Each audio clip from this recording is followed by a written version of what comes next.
માધુપુર ગામ કે જેના સરપંચ વિક્રમભાઈ જીયાણી અને આ છે એમના પુત્ર મેહુલભાઈ જીયાણી, જેઓ મેહુલભાઈ પહેલાં તો તમારી ઓળખ આપો. મારું નામ છે મેહુલભાઈ વિક્રમભાઈ જીયાણી, ગામ માધુપુર, ભારતીય જનતા પાર્ટીનો સક્રિય કાર્યકર્તા અને સૈનિક ભાજપ પરિવારનો છું. કેટલા વર્ષથી તમે ભારતીય જનતા પાર્ટીમાં છો? અંદાજે 10 થી 12 વર્ષથી હું કાર્યકર્તા તરીકે કામ કરું છું. મેહુલભાઈ, ગત 25મી ડિસેમ્બરે ધારી શહેરની અંદર આમ આદમી પાર્ટીની એક સભાનું આયોજન કરવામાં આવેલું, જેમાં વિસાવદરના ધારાસભ્ય ગોપાલભાઈ ઇટાલિયા પણ પધારેલા હતા. ત્યાં એવી મીડિયા સમક્ષ પણ જાહેરાત કરવામાં આવી કે માધુપુર ગામના સરપંચ એટલે કે વિક્રમભાઈ જીયાણી આમ આદમી પાર્ટીમાં જોડાય છે. તો એ વિશે તમે શું કહેશો? એ વિશે મારે એટલું જ કહેવાનું છે કે અમારી જાણ બારું અમારું એમાં નામ એડ કરવામાં આવ્યું છે. અમને કોઈ વસ્તુનો એમાં કોઈ ખ્યાલ નહોતો.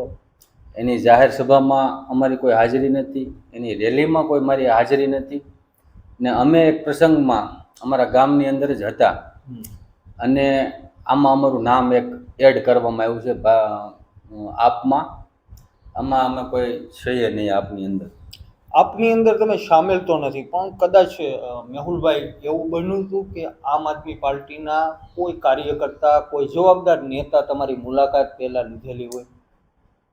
એમ મારા પપ્પાને મળ્યા હોય કદાચ અને કોઈ વાત થઈ હોય તો એ મને ખ્યાલ નથી, પણ મારા પરિવારમાંથી કે મારા ગામનો કોઈ સભ્ય એ રેલીમાં કે સભામાં કોઈ ગયું નથી.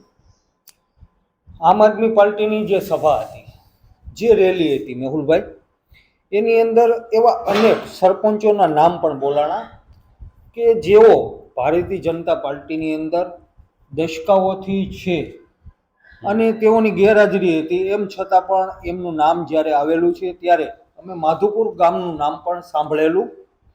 તમારા ફાધર વિક્રમભાઈ જીયાણી, જેઓ પણ એક ભારતીય જનતા પાર્ટીના એક કાર્યકર્તા કદાચ છે અને તમે અમરેલી જિલ્લાના મહામંત્રી, અમરેલી જિલ્લાના રાજકારણમાં મહામંત્રી છે. મેહુલભાઈ, આ જ્યારે જાહેરાત થઈ ત્યારબાદ તમારા ઘેરે અથવા તમને ટેલિફોનિક આમ આદમી પાર્ટીના કોઈ નેતા સાથે કાંઈ પણ વાતચીત થયેલી? મારી સાથે કોઈ આમ આદમી પાર્ટીનો કોઈ મેમ્બરનો ફોન મારામાં નથી આવેલો, પણ કોણે આ નામ જોડ્યું એ મને કોઈ આઈડિયા છે નહીં. જ્યારે આ લિસ્ટ મારી પાસે આવ્યું તો માધુપુર ગામનું નામ પણ આવે છે અને સરપંચનું પણ નામ આવે છે, એટલે મેં આગળ અમરેલી અમારા ભાજપ પ્રમુખ છે, જિલ્લા ભાજપ પ્રમુખ અતુલભાઈ કાણાણી સાથે વાત મારે થઈ કે અતુલભાઈ આવી રીતના મારું ડાયરેક્ટ નામ આ લોકોએ સામેલ કરેલું છે, તો આનું તમે મને માર્ગદર્શન આપો, આગળ આપણે શું કરવું જોઈએ. બરોબર છે. ભારતીય જનતા પાર્ટીમાં જે તમે છેલ્લા 10-15 વર્ષથી છો, અત્યારે ગામના વિકાસ માટે ભારતીય જનતા પાર્ટીએ સારા કામ કર્યા હશે, તો તમે એનાથી સંતુષ્ટ છો? હા, સંતુષ્ટ છીએ. આવનારા સમયમાં એવા કોઈ તમને ગામની અંદર વિકાસના કાર્યો ક્યાં તમારે એવા કરવાની જરૂર છે? મારે ગામની અંદર એક પરા વિસ્તારનો જે પુલ છે એને ઊંચો લેવાની માગણી મેં કરેલી છે.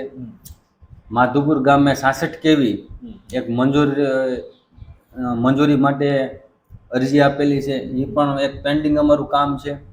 પછી શમશાનમાં છે, જે શમશાન સાપરી આખી સ્લેબથી અમારે બનાવવાની છે, એની પણ મેં રજૂઆત કરેલી છે.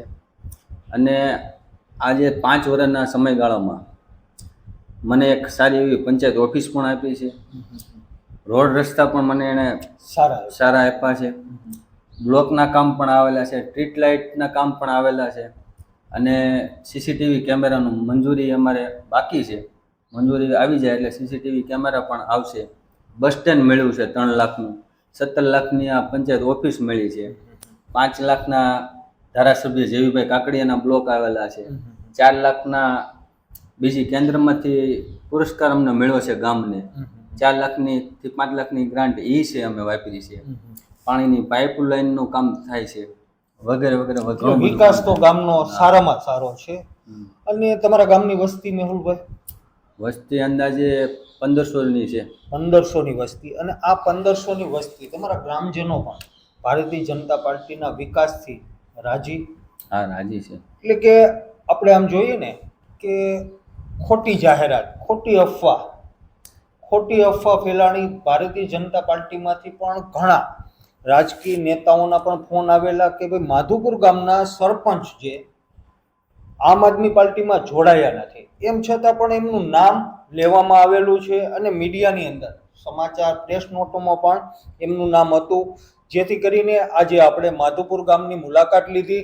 અમારી સાથે જોડાણા માધુપુર ગામના ગ્રામજનો પણ છે, સાથે જ ભારતીય જનતા પાર્ટીના અમરેલી જિલ્લાના સહમંત્રી પણ છે, મહામંત્રી પણ છે, અને જેઓ 10-15 વર્ષથી ભારતીય જનતા પાર્ટીના એક કાર્યકર્તા, એક યોદ્ધા પણ છે. ગામના વિકાસથી તેઓ ખૂબ રાજી છે.